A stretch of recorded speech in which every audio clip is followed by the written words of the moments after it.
agosto, en ocasión de dar inicio a la 6ª conferencia anual del Consejo Consultivo de la Ciudad de Barquisimeto, que como en ediciones anteriores aborda temas de importancia para la ciudadanía en ocasión de la celebración del mes de la ciudad. Esta conferencia realmente para el Consejo Consultivo es una gran oportunidad de incitar y estimular el debate público con información calificada y fundamentalmente con un proceso de formación sobre temas que nos interesan a todos. El Consejo Consultivo tiene entre sus herramientas de relación y sobre todo en estos tiempos en donde hemos necesitado acudir a lo virtual, la conferencia como su evento anual. Y de esta forma se relaciona con conocedores, como en el caso que nos acompaña en el día de hoy, interesados, asociaciones, ciudadanos en general que quieren conocer más sobre el tema que estamos planteando. El Consejo Consultivo ya cumplió 5 años. Es una experiencia muy gratificante para quienes creemos en el trabajo voluntario por la ciudad y sobre todo la corresponsabilidad ciudadana. Es por eso que ser formados e informados a través de estos eventos ayuda a que podamos asumir esta gran responsabilidad que tiene la sociedad en general de participar en la atención de los asuntos públicos. Nació en Barquisimeto hace ya cerca de 6 años. Una experiencia inédita, una experiencia que permitió que la alcaldía de Iribarren, a través de su Gaceta, creara al Consejo Consultivo como una instancia de participación ciudadana que está dentro de las competencias que tienen todos los alcaldes si cumplen con su ordenanza de organización de la rama ejecutiva. Es así que durante estos ya más de 5 años, y hoy con 105 voluntarios por la ciudad, trabajamos para que el debate público nos enriquezca, que la formación nos acompañe y que el compromiso sea un símbolo de lo que significa formar parte del Consejo Consultivo de la ciudad. Y no es otra cosa, ejercer los derechos constitucionales, porque en el preámbulo de la Constitución Bolivariana de Venezuela nos dice que el principio de la participación ciudadana inspira toda la normativa que a nivel constitucional, legal y a través de las ordenanzas tienen que garantizar que el ciudadano esté presente en la gestión municipal. A veces nos olvidamos que los gobernantes son nuestros mandatarios. Nosotros somos los mandantes. Y para eso necesitamos prepararnos y el Consejo Consultivo busca que en estos eventos lo podamos hacer.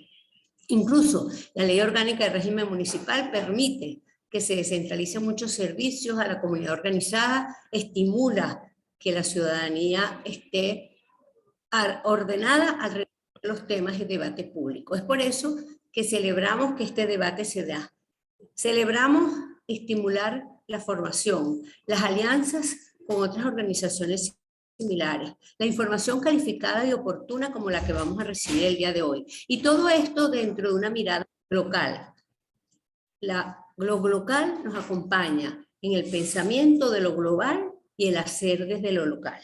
Nosotros queremos trabajar por una ciudad que va a cumplir en el 2052 500 años. Puede parecer que estamos dejando a un lado particularidades del momento difícil en que vivimos. Difícil en Venezuela y en el mundo por la pandemia. Sea lo que sea, necesitamos empinarnos para ver en ese futuro cercano que estemos inmersos en el desarrollo sostenible, en la necesidad de trabajar todos juntos por un mejor mundo, por un mejor país y por una mejor ciudad. Es por eso que hoy nos organizamos alrededor de este tema de la pandemia para pensar la ciudad todos juntos. Y queremos agradecer muchísimo a los conferencistas que nos traen esa mirada del mundo, de sus experiencias, de ese ejercicio responsable de su profesión. A Franco Micucci, que ha sido inspirador, asesor permanente del Consejo Consultivo, un barquisimetano que nos enorgullece por el mundo y que nos trajo estos invitados especiales.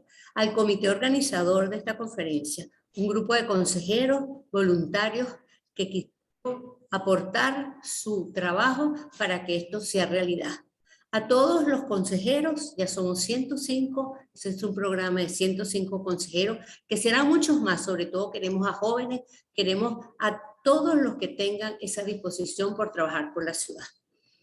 La Comisión del Consejo Consultivo agradece muchísimo a patrocinantes y auspiciantes que han hecho posible que hoy nos conectemos, que estemos vinculados en el mundo y que podamos sobre todo aprender las lecciones que nos traen estos profesionales. A nombre de la Comisión Permanente vamos a hacer la presentación de nuestro evento, de nuestro relator y de nuestros conferencistas, a quien nuevamente damos un especial agradecimiento. Buenas tardes, gracias doctora, gracias a todas las personas que nos acompañan en la tarde de hoy, en especial a nuestro relator, el arquitecto Franco Micucci, profesor de la Universidad Simón Bolívar, urbanista y destacado arquitecto venezolano y bueno, y gran latinoamericano, porque sus temas van más allá del simple hecho de Barquisimeto o de Venezuela. A los invitados especiales, arquitecto Luciano Landaeta, gracias por acompañarnos.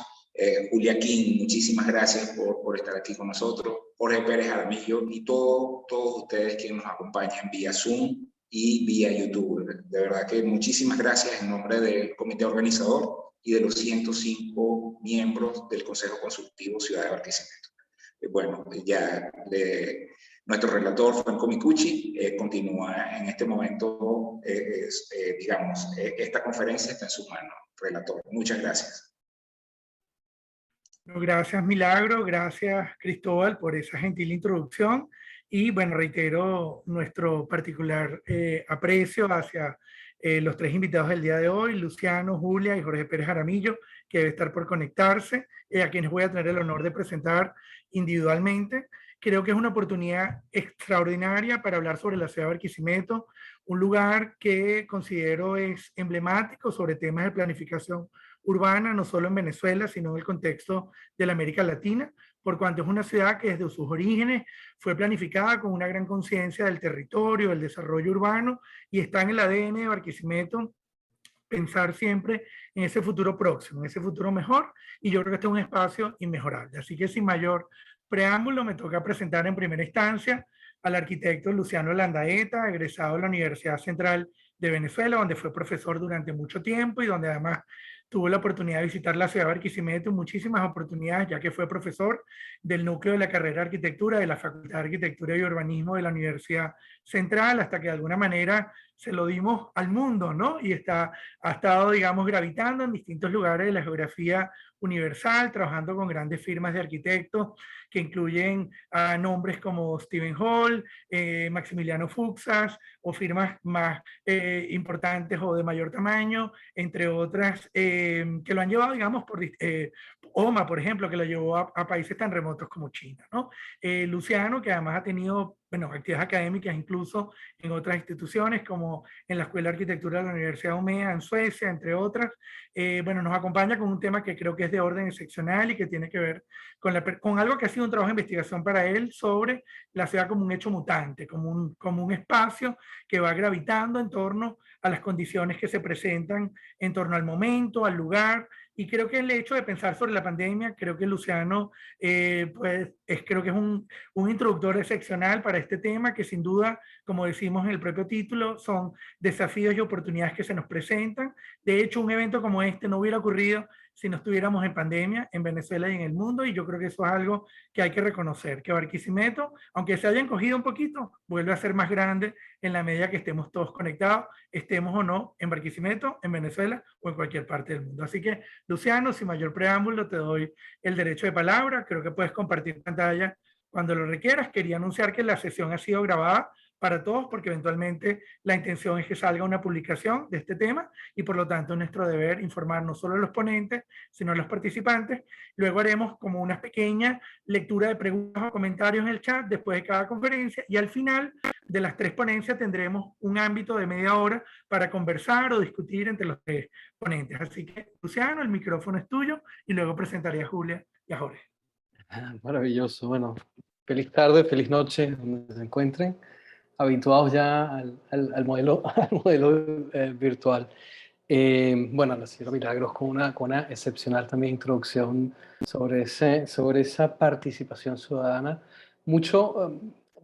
Voy a compartir un par de anécdotas antes de iniciar, un par de imágenes, pero Barreto, que no es mi ciudad, me arropó durante probablemente 15 años, como dijo Franco, siendo profesor, en una suerte como de experimento docente que terminó siendo una relación personal muy grande con la ciudad, ¿no? Y ahí esas anécdotas empiezan desde una secuencia de aeropuerto, ¿no? Teníamos un presupuesto muy limitado y había que hacer un puente aéreo casi 2 veces o 3 veces por semana para dar unas clases que para mí eran una suerte de jornadas de vacunación de experimento, ¿no? De contenidos. Yo empecé a dar clases de historia y teoría y terminamos dando diseño.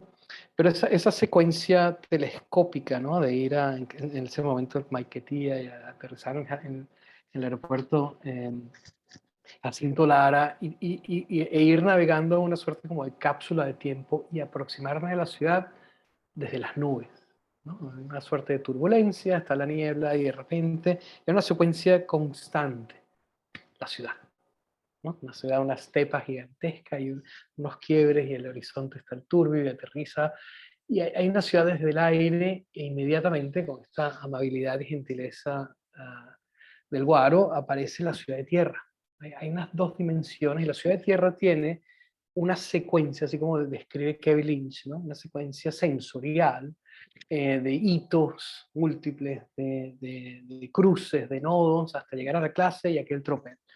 Pero más allá de la anécdota con el tiempo, 20 años casi, pues esas memorias se han construido, fue por primera vez siendo venezolano, donde aprendo el léxico de carreras y calles y carreras, ¿no? Y el uso debido de la grilla, de las leyes de Indias en acción y construir una ciudad, como decía Franco, en plena planificación, pero también en plena idiosincrasia urbana, ¿no? ¿Dónde se encuentra la calle y la carrera?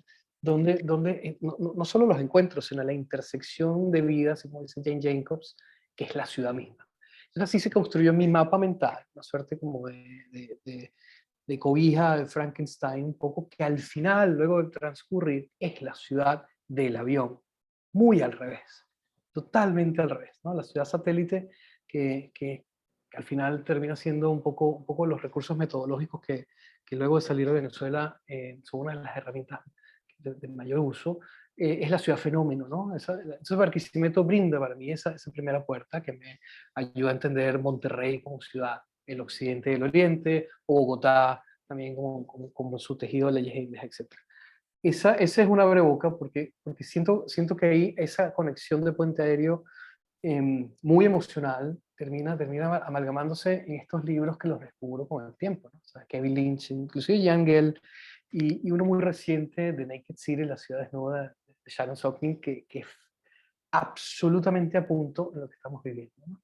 Esta secuencia de imágenes que quiero compartir son, a ver si las tenemos aquí, este PowerPoint que está acá, es muy provocadora, es una secuencia que más allá del trabajo que se haya desarrollado, son las interrogantes.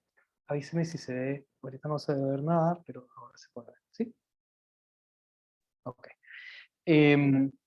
Es la construcción de esa invitación que hace el Consejo Consultivo, que me parece que es la representación máxima ciudadana, una elegancia y una ética y una participación muy aristoteliana, ¿no? De aristotélica, perdón. El ágora se discute en la plaza el conocimiento y por ende se distribuye y por ende construimos participación. Entonces, el título Pensar y Ciudad, ¿no? Es una invitación Franco, me perdona, hice un cambio a última hora del título, pero es una invitación de esa relación de lo urbano y lo que somos, ¿no? En latín, ¿no? Los urbanos, la ciudad, eh, a lo que pertenecemos, a la construcción no solo física, sino de estructura, de desplazamiento y cómo nos comportamos y cómo nos acordamos tener una relación humana. Y lo que somos, ¿no? Finalmente lo que nos permite ese ser en sum, esos habitantes a los que estamos estableciendo. Esa relación ciudad-habitantes, una de las reflexiones de ese viaje que les contaba al inicio tiene que ver con un desplazamiento cardinal importante. Y cardinal, cuando digo cardinal, es de referencia. Siempre se ha establecido desde, bueno, mi primer uso de suelo, y la ciudad epicentro de la producción. Al descubrimiento geográfico resulta que era Guárico, ¿no? O sea, digamos, casi el centro geográfico de este mapa no estaba en su centro físico, digamos, pero está en su centro dinámico, donde convergen casi de manera equidistante unos istmos que se nos olvidan, pero que existe la misma distancia hacia el mar, la misma distancia hacia el llano, la misma distancia hacia el lago y hacia un golfo, ¿no? Digamos, ese patrimonio geográfico importante no construiría otra situación que un nuevo centro, y un nuevo centro que estaría con unas nuevas cardinalidades, unas nuevas relaciones urbanas de desplazamiento. 1552, pero más allá de una fundación de ciudades, una fundación de recorridos y una estancia. Por eso creo que es una tesis que voy descubriendo poco a poco, pero creo que la relación principal de la ciudad es dentro y hacia afuera. Y hay unas migraciones funcionales, no solo operativas de la producción, sino también de la pernocta. Esa relación bueno, que genera un poblado y luego madura, haciéndose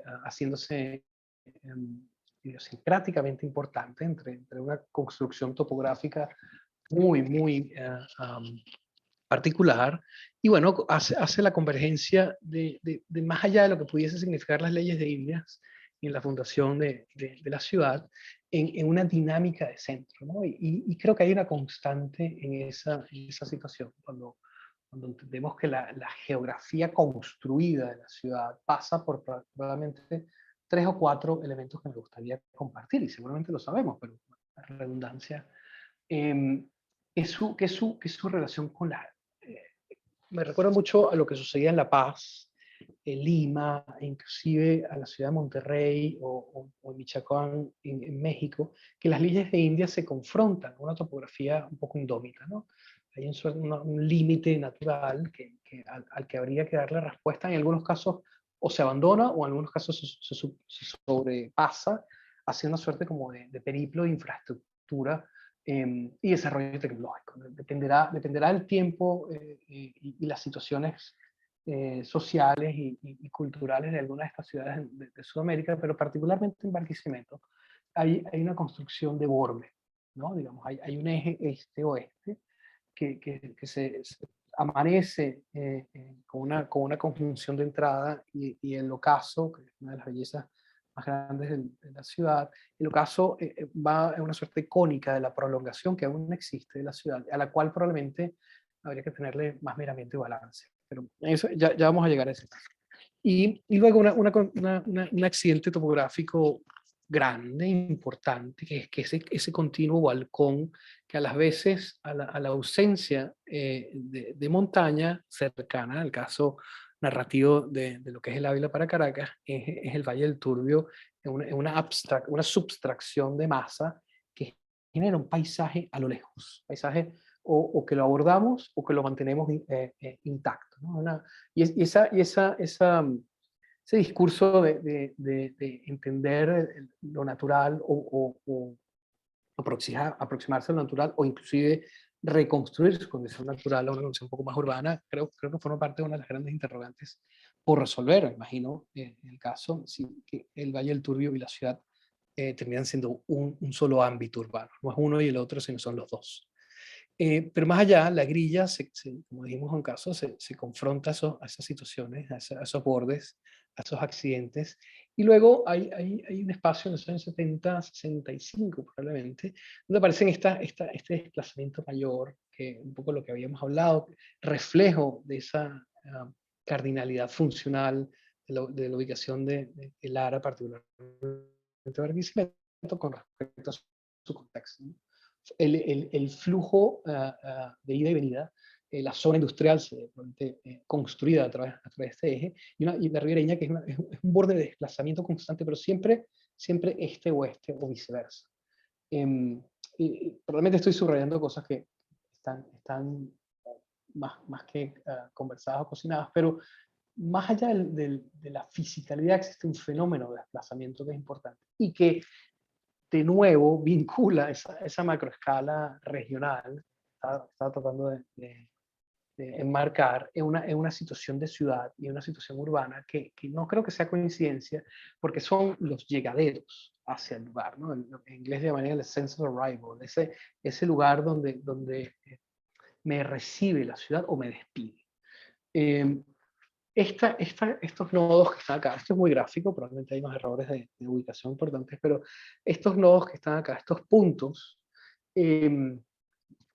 recurren a esa necesidad de generar memoria física, en la presencia del obelisco, la presencia del trípode, la presencia, el quiebre del horizonte de la catedral, por supuesto el sector de Santa Rosa y esa mirada de 270 grados hacia el valle, esa ascensión que va desde el valle hacia la ciudad, y otras que no son probablemente naturalmente pensadas para convertirse en hitos, aquí repito el caso de Kevin Lynch, pero terminan siendo funcionalmente importantes. El aeropuerto, el núcleo de la universidad, y una buena cantidad de secuencia de plazas que tenemos. Yo siento que la ciudad de Barquisimeto nos ha siempre propuesto una conexión, por eso decía al inicio, anecdótica, pero una conexión de física, perdón, no física, pero muy de fenómeno de desplazamiento, muchas veces inconexa, ¿no? Y no en términos vehiculares, que son 11 kilómetros por casi 8 kilómetros de ancho, y eso lo voy a manejar luego, al final.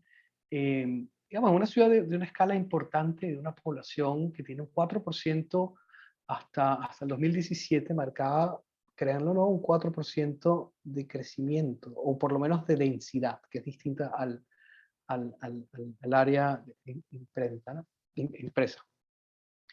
Si Barquisimeto fuese una ciudad, si la ubicáramos dentro de su perímetro, pues pudiese ser una capital de país en términos de su envergadura de kilometraje y área, ¿no? La Paz, por ejemplo, tiene exactamente las mismas dimensiones. Graz, o Linz, en el caso de Austria, tiene el mismo parque industrial que tiene Barquisimeto y es la cuarta ciudad de mayor producción.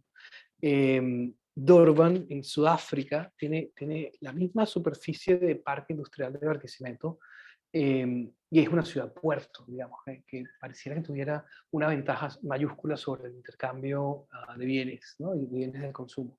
Y así hay una suerte de categorías a las cuales Barquisimeto se coloca con ciudades hermanas digamos, por índices. Inclusive el 27% de la superficie de la ciudad es vehicular, sustancial, ¿no? Casi un índice de referencia. La ciudad de mayor presencia vehicular es Los Ángeles, y tiene el 32, digamos que no estamos tan lejos.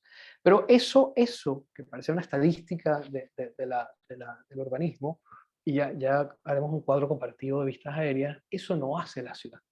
Digamos, eso la dibuja en términos probablemente demográficos o en términos físicos o de comportamiento. Una de las puestas en escena que la memoria de la ciudad de Barquisimeto propone, y que habría probablemente que resolver, es su ámbito sobre el hito, esa relación en la cual uno puede estar, se siente cercano a o se siente distante de, ¿no?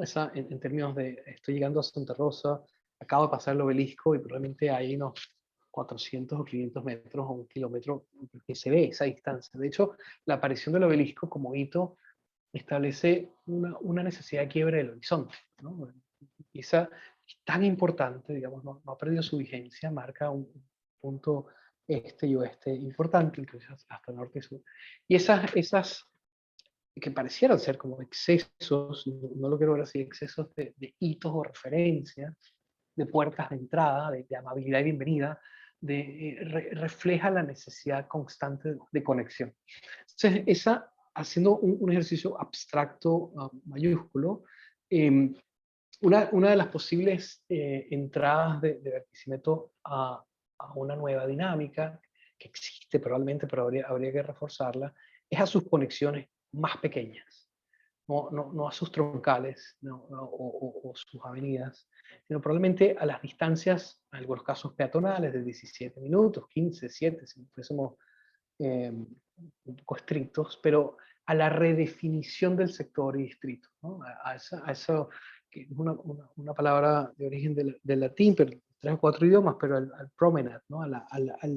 Al desplazamiento urbano con propósito, de no, de que le da carácter, digamos, qué significa navegar de un punto a otro, aunque estamos navegando calle a calle, pero probablemente podemos hacerlo de manera diagonal, transversal, mixta, etc. ¿no? Si esa no tiene nada que ver con lo físico, sino tiene que ver con el uso del suelo. ¿Y por qué parto de este principio, que pareciera ser una cosa muy de laboratorio, muy abstracta? Es que el COVID ha propuesto, yo no creo que la desaparición del espacio público, sino la necesidad probablemente de otras calidades de espacio público, ¿no? Tamaños, usos, extensión de uso horario, especialización del espacio público, si pudiésemos hablar de esto. Y a mí me gusta hablar del espacio público en 3 categorías: el espacio común, hay espacios que probablemente tienen alguna normativa horaria, y el espacio que se comparte, porque la noción de lo público pareciera que nos pertenece a todos, y hay una suerte como de reeducación al respecto del abandono o el compromiso urbano sobre aquello. Pero si se maximiza esa relación, pudiésemos encontrar que hay distintas categorías de corredores, que hay distintas categorías de subdistritos, que hay distintas categorías de punto y nodo, que hay distintas y velocidades de conexión. Un nuevo manto verde, y esto es una invitación a repensar, de que el borde que limita y que contiene ese tejido urbano de Barquisimeto en el Valle del Turbio pudiese ser no la ciudad abordando el valle, sino el valle abordando la ciudad, ¿no? ¿Qué sucedería si hay unos corredores? Aquí estoy pensando en un ciclo de ciudades comprobados que son efectivos. ¿Qué sucedería si aumentamos la cantidad de suelo verde? El radio o el averaje, no sé si average, el porcentaje de área verde por ciudadano. Y no de contemplación, sino de uso. ¿Qué sucedería si tenemos, y sobre todo a la ciudad, si mitigamos esta diferencia sistemática entre el área industrial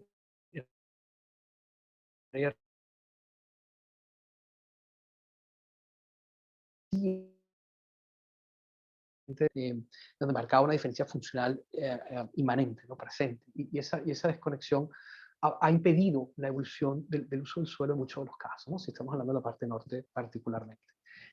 Esta es una provocación, esta es una pregunta del uso en 3 categorías: el espacio común, el espacio público y el espacio o la redefinición del commons, ¿no? Ese espacio que nos atañe a todos a distintas escalas de manera telescópica.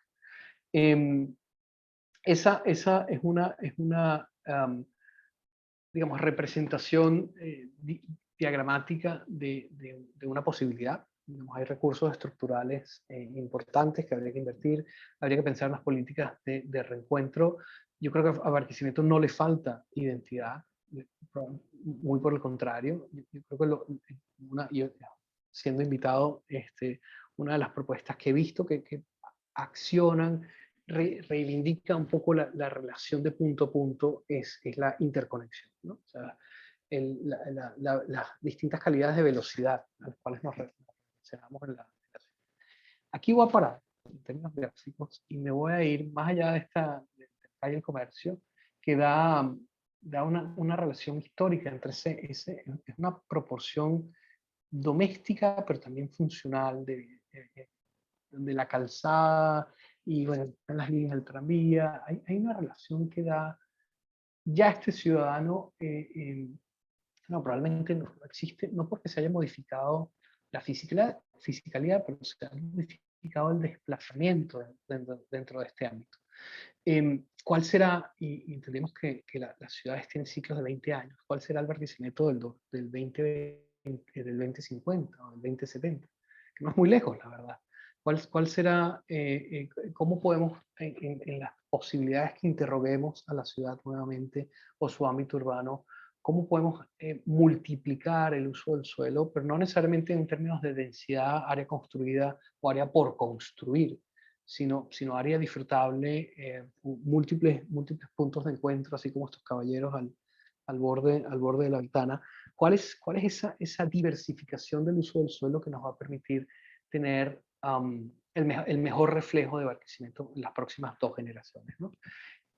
Aquí voy a parar en este archivo y me voy a ir como una conversación a cosas que despierto en este caso, ¿no? Por supuesto, el verdor importantísimo, después que de tanto tiempo no lo ve, parece la Mancha de Caracas y por supuesto parece Barquisimeto. Y luego, al hacer un poco una reflexión, hay una relación con el agua directa, ¿no? Digamos, estas vías conductoras pasando por Cojedes y aparece Yaracuy y de repente aparece en la cordillera y está uno en la costa. Esta secuencia de paisajes que parte probablemente de la producción y luego al habitar, ¿no? Esa cola, cabeza y cola de la ciudad o viceversa, cómo La Mancha encuentra probablemente en su costado oriente, exacto, una manera de cerrar el ciclo que pareciera que la ciudad se está proponiendo a sí misma. Esta es una fotografía aérea del año 70 y pareciera que no ha variado en su uso, ¿no? Esto es una de las interrogantes comunes. Probablemente se ha diversificado, pero valdría la pena repensar qué otras cosas pueden suceder en un parque industrial, que no sea solo producción. Este es el caso de Caracas y su borde verde, pero hacia arriba y no hacia abajo. Y una de las mayores lecciones probablemente entre ambas, digamos que son ciudades venezolanas, es que Barquisimeto responde a ámbitos, probablemente me voy a permitir aquí, si tengo la capacidad, perdón, de tener subdistritos medianamente marcados, pero valdría la pena pensar que ellos se pueden comunicar mejor. Si proponemos una comparación, y con esto cierro, una comparación de esas ciudades de dimensiones o funcionalidades similares, en el caso de Durban en Sudáfrica, donde hay vivienda y un puerto industrial gigantesco que genera casi el 40% del Producto Interno Bruto. Y estos, digamos, por índice serían ciudades similares. Esta tiene la similitud por la longitud y el ancho. Ciudad de Graz. Esta en China, este es en el año 89, Hangzhou, no sé dónde trabajamos muchísimo tiempo. Y así vamos, por ejemplo, Kiruna, una ciudad al norte de Suecia, donde es una excavación de minerales, canteras de varios tipos de minerales, y la ciudad está al costado. Barquisimeto empieza a tener un poco de cada uno de estos componentes, ¿no? Lo que les decía de la paz, el territorio ya define su límite, o el caso pareciera impensable, pero la misma cantidad de urbanizaciones, en términos de número, 48 urbanizaciones en el caso de Milano, y un parque industrial al norte.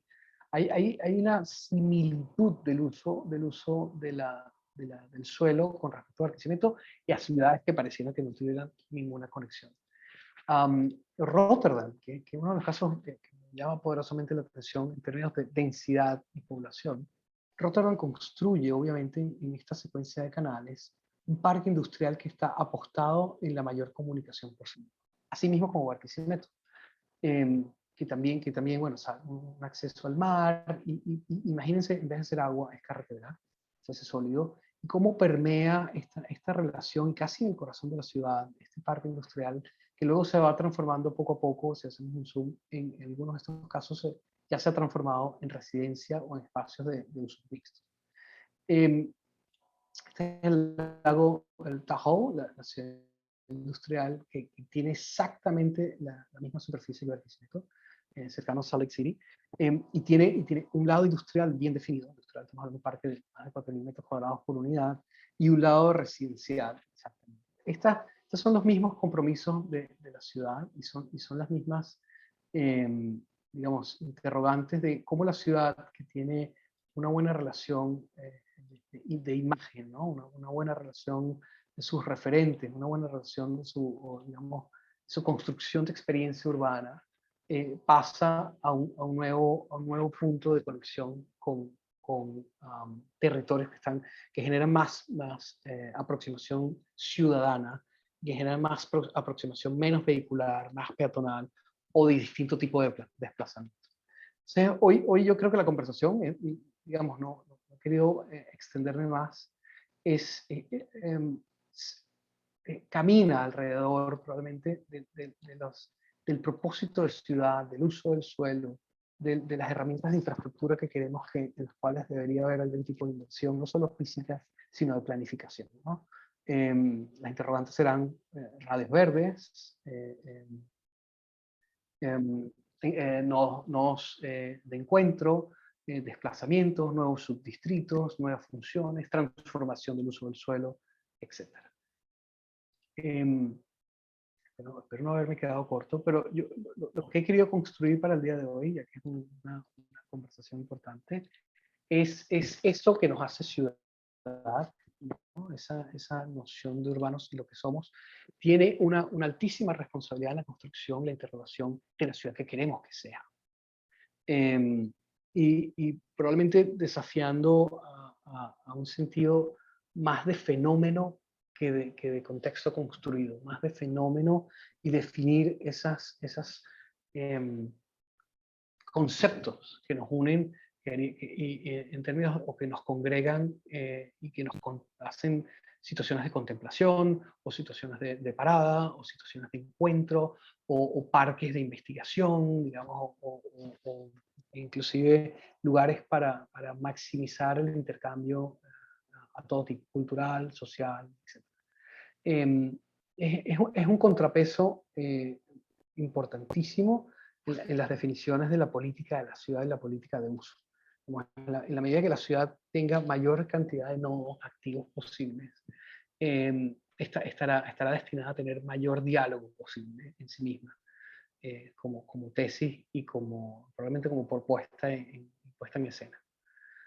Bueno, espero no haberme pasado mis 20 minutos. No, al contrario. Muchísimas gracias, Luciano, por esa magnífica lectura muy sentida de la ciudad de Barquisimeto desde la distancia. Yo quería solo comentar, para los que quieran hacer preguntas o comentarios, pueden utilizar el chat, y al final trataremos de hacer como una relatoría de las preguntas o comentarios más importantes de cada ponencia, y los que se sientan intimidados a hacerlo en este momento lo podremos hacer compartiendo los contactos de cada uno de los ponentes y tratando de proponer un contacto directo con cualquiera de ellos, ¿no? En todo caso, creo que la conferencia de Luciano deja una cantidad de puntos que no me quiero adelantar a señalar, y lo podemos dejar más bien hacia el final de las 3 ponencias para tratar de cruzarlas, pero considero en extremo valioso esa lectura desde lo local a la vez que desde lo global, ¿no? Tratando de entender las oportunidades de una ciudad. Me quedo con frases como el manto verde que arropa en la ciudad, como el Valle del Turbio penetra en la ciudad, y en vez de asumir la segregación, se asume como una ciudad que vive en el valle, no como una ciudad a borde del valle. El tema de la reflexión sobre las zonas industriales y sus capacidades potenciales para el desarrollo económico y social de la ciudad. Creo que hay una cantidad de temas, pero no me quiero adelantar, sino por el contrario voy a presentar a Julia muy brevemente, porque todos tienen unos currículums súper extensos, y yo creo que no hay mejor presentación que su propia ponencia. Julia, además de arquitecto, es doctora, es graduada de la Architectural Association de Londres, es profesora del London School of Economics, o la Escuela de Economía de Londres, específicamente el laboratorio llamado Ciudades, de un programa que se llama Streets for Life o Calles o para la Vida. Ha ganado una cantidad de premios, ha trabajado una cantidad de publicaciones. En particular me llena satisfacción que fue ganadora del premio Mujer Joven Arquitecto del Reino Unido, lo cual es altísimamente satisfactorio, siendo venezolana, con grandes vínculos con nuestro país, independientemente que no ha vivido en el tanto tiempo. Estuvo en Caracas apenas recientemente en el mes de julio como parte del proyecto Reframing Green Spaces Caracas o enfocando espacios verdes, que tuvimos la oportunidad de tenerla acá a partir de una visita familiar que hizo a su señora madre. Así que un súper placer, Julia, el micrófono es tuyo. Yo sé que ella se va a disculpar por su español, pero es magnífico, además que es súper elocuente, pero ella va a pedir perdón por eso y yo quisiera por adelantado excusarla porque se le va a entender perfectamente. Adelante, Julia. Muchas gracias, que es un privilegio estar aquí hablando a una audiencia en Barquisimeto y en Venezuela.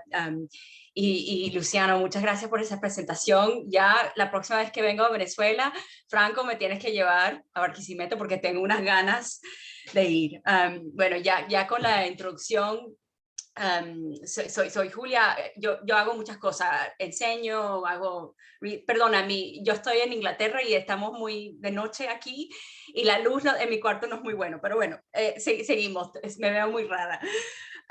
Yo he empezado esta presentación con dos imágenes, una de Delhi y una de Caracas, al lado de otro. Porque mi formación como persona, haber sido creado en la India, yo me mudé ahí cuando tenía 10 años a Delhi, pero yo siempre toda mi vida he regresado a Caracas, todos los veranos, porque eso es donde mi mamá es caraqueña, mi familia vive ahí, y bueno, yo amo a Venezuela mucho, y realmente de niña no tenía mucha relación con el Reino Unido. Y fue las experiencias de Caracas y de Delhi que yo me metí en arquitectura, porque bueno, podrías decir inocentemente, yo creía que yo quería ser parte de la construcción de un mundo mejor. Y bueno, sí voy a decir, mi español no es perfecto, es mi segundo idioma, así que yo voy a decir algo raro y ya lo digo, me excusan. Hoy yo voy a hacer mi charla en torno a las ciudades en general. Ya hemos visto algo muy enfocado, yo voy a hablar en términos general y pensando que nos da una conversación sobre infraestructura en una era de COVID. Y me basaré en mi trabajo en la India, reflexionaré sobre cuestiones globales y ofrecer unas ideas que podemos avanzar en un contexto en Venezuela, cuando charlamos después.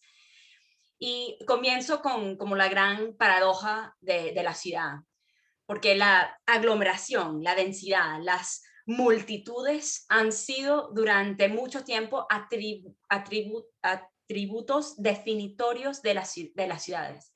La urbanización se basa en las economías de escala que se permite la aglomeración urbana. También se reconocen desde hace tiempo los efectos sociales transformadoras de la densidad urbana. Han hecho posible la movilidad socioeconómica, han ampliado los horizontes de posibilidades y han permitido a grupos históricamente discriminados forjar nuevas identidades, reclamar recursos públicos, asumir riesgos y hacer valer sus derechos. Las ciudades son grandes por la posibilidad imprevisible de la densidad urbana, pero la pandemia ha estigmatizado la densidad social. Pero sería un error reducir la conversación en torno a COVID a la densidad, y la densidad de cuántas personas viven en una área cuadrada, y no al tipo de densidad. Y con ello me refiero a una conversación interseccional sobre la densidad que aborda las desigualdades sociales y económicas que están arraigadas en el tejido urbano. El problema no es la densidad, sino hacinamiento.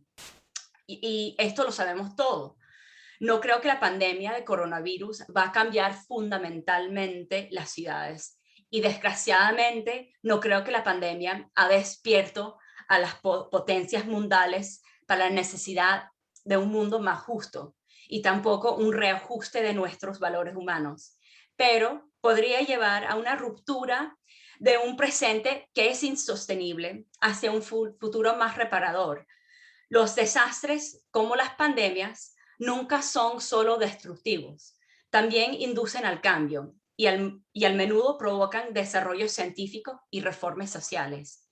Y para explicar mi punto de vista, quiero ir al siglo XIX, cuando el cólera causaba millones de muertes, principalmente en locales pobres en todo el mundo. Los países imperiales europeos de la época empezaron a dedicar recursos a descubrir la verdadera causa de esa enfermedad, sobre todo para evitar las crisis económicas que acompañaban a cada nuevo brote. Esta inversión dio lugar a 3 grandes avances que ayudaron a acabar con el cólera en el mundo occidental.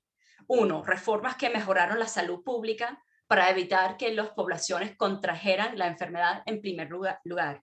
2. El descubrimiento de nuevos medicamentos para prevenir y tratar esa enfermedad. Y 3. La cooperación internacional para unirse contra un enemigo común. Y fue dentro de ese renacimiento que esta mapa, elaborada por el doctor John Snow en 1854, alteró al mundo para siempre. En ese tiempo se creía que la cólera se propagaba por el miasma del aire. Los gérmenes aún no se comprendían, pero John Snow se mostraba, él sabía que eso no hacía sentido y él pensaba que tenía que ver con agua. Su teoría demostró, él hizo un examen para ver si tenía razón y hizo esta mapa y él fue a cada casa en una zona en Londres donde había un brote de cólera y puso un punto en cada casa donde había familiares con casos.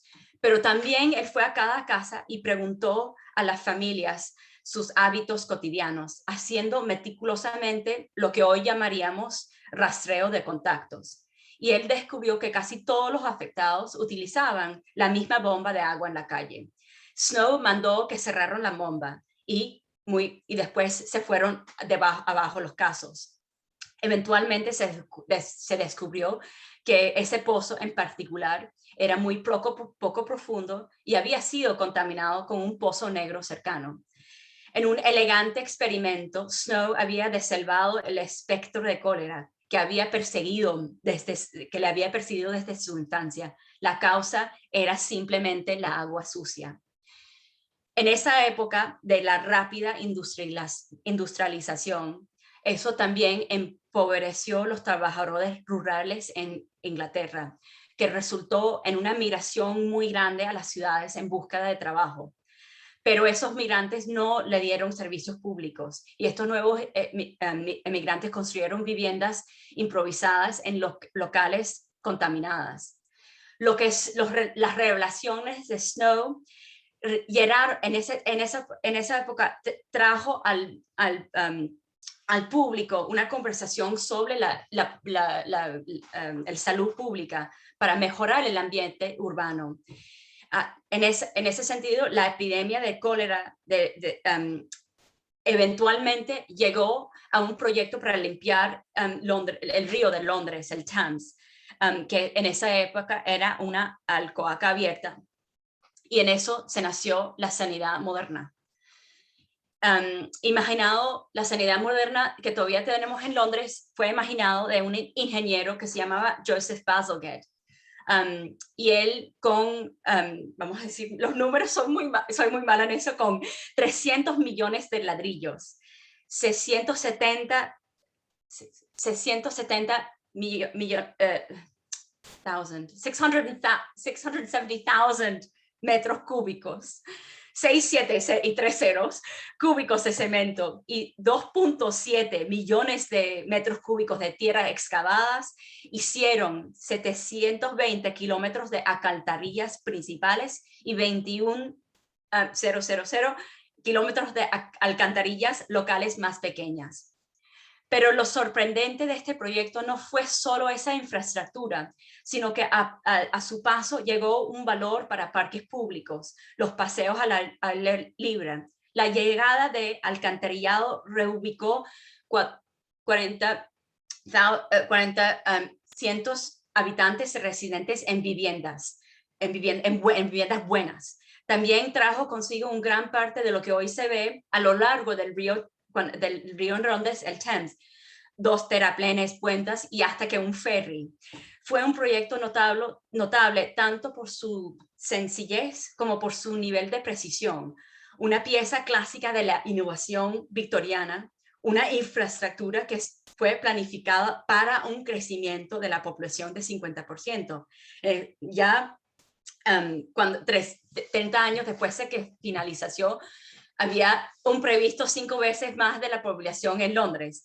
Pero todavía estas las sistemas que tenemos. Es un testimonio a la calidad del diseño y la construcción, que con pocos ajustes, todavía eso es la vértebra del alcantarillado de Londres hoy. Y hay otros ejemplos. El gran incendio de 1776 creó unos códigos de construcción que dieron lugar a los códigos que se exportaron por todo el mundo, estableciendo una norma de referencia para la seguridad de la construcción a nivel mundial. Y más cercanamente, en los 1933, cuando el mundo estaba aterrado con tuberculosis, el arquitecto y diseñador finlandés muy famoso, Hugo Aalto, junto con su primera esposa, Aino, completó el sanatorio de Paimo, una instalación para el tratamiento de la tuberculosis en Finlandia. El edificio es rígidamente geométrico, con largas paredes, amplias ventanas que envuelven a su fachada, habitaciones de colores claros y terrazas amplias, y como barandillas, y era como un crucero. Estas son todas las características que conocemos hoy como características modernas: grandes ventanas, luz y terrazas. Al igual que la tuberculosis dio forma al modernismo, preguntamos hoy cómo configurar el COVID-19 en nuestra experiencia colectiva y cómo influirá a la arquitectura, la planificación, el urbanismo en un futuro próximo, o sea, un futuro que es hoy. Ya hemos visto cómo surgen estrategias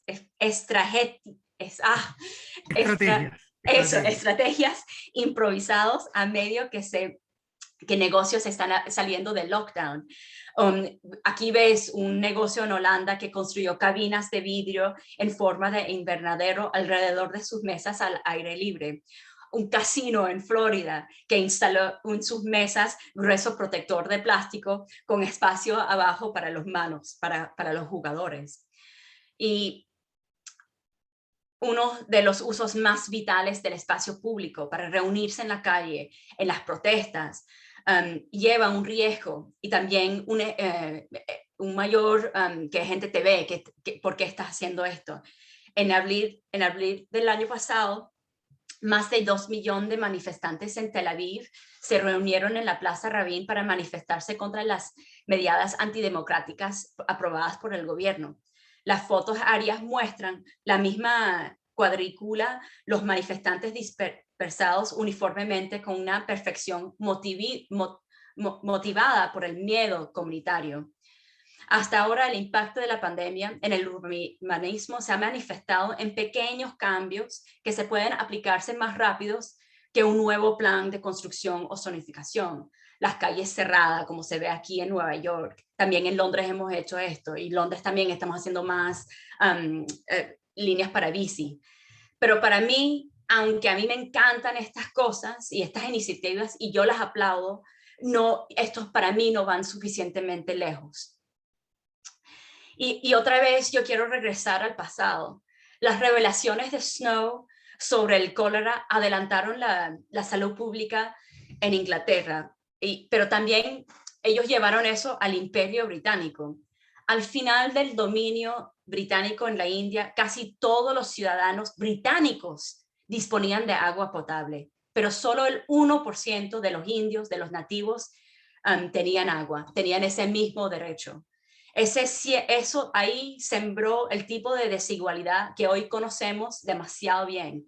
en la actualidad más de la mitad de los hogares indios todavía no tienen acceso a ningún tipo de sanidad formal, lo que significa que deben defecar en el aire libre, y 70% de las aguas residuales no se tratan cuando vuelven a enviar en los ríos. Como resultado, hay 30,000 personas que mueren de cólera en la India cada año. Yo creo que todavía cólera mata más gente mundial que el COVID. Hay es una cosa así.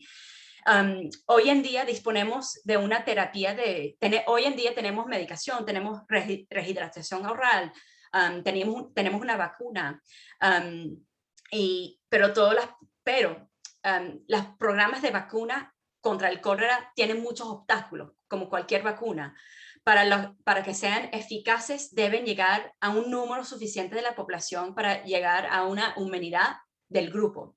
Eso requiere una vigilancia precisa, que es imposible sin un sistema de salud pública fuerte y centralizado. Hace ya 200 años que comenzaron las pandemias de cólera, más de 150 años desde que se identificó la bacteria y 60 años desde que se desarrolló un tratamiento y un régimen de vacuna baratos. Pero sin embargo, hoy ese contagio sigue asolando algunos países como si ninguno de esos avances hubiesen pasado. Eso para mí es la verdadera lección de la cólera, porque no podemos erradicar el cólera sin abordar la pobreza, la desigualdad y la falta de infraestructuras que lo engendran. Tenemos que aprovechar esto como una oportunidad para abordar las causas del fondo, por ejemplo, el cambio climático, y no volver a lo de siempre. Y luego, para mí, y bueno, me imagino para Franco y mucha gente aquí, es para ver, bueno, ¿qué va a ser la profesión de arquitectura y planificación con esto? ¿Vamos a ser parte de esa conversación, sí o no? Y para mí, para ir más de esas intervenciones micro, hay que pensar en cambios sistémicos. Y aquí, para tener como una visión como tuvo Bazalgette en Londres. Y hay proyectos en el mundo que podemos ver como para ejemplos. Esto es un proyecto que me encanta en China, que es una ciudad que estaba sufriendo mucho con inducciones por clima y también por la contaminación de aguas negras. Y los ríos se habían canalizado. Y en este proyecto tan bello, en vez de utilizando canalización, usaron la naturaleza para limpiar esas aguas. Pero lo más bello es que este proyecto abrió a estos espacios que eran tóxicos y sucios a la gente para que puedan caminar por esta visión de paisajismo.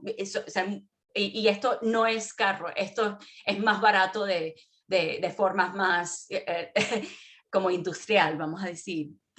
Otro ejemplo que me encanta es una restauración en Fez. Estos son varillas donde antes hacían poner color a ropa, que ya no lo usaban. Y esto es un proyecto que transformó a esta zona en el centro y lo regresó al público para usarlo.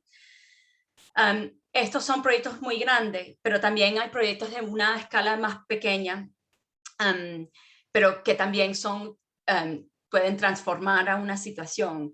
Este es un proyecto que fue una colaboración entre mi universidad cuando hice mi PhD y una pequeña ONG en Agra, donde está el Taj Mahal, el famoso Taj Mahal en la India, que construimos este largo sistema de tratamiento de aguas negras. Esto es una serie de tanques que limpian las aguas negras con un proceso de sedimentación.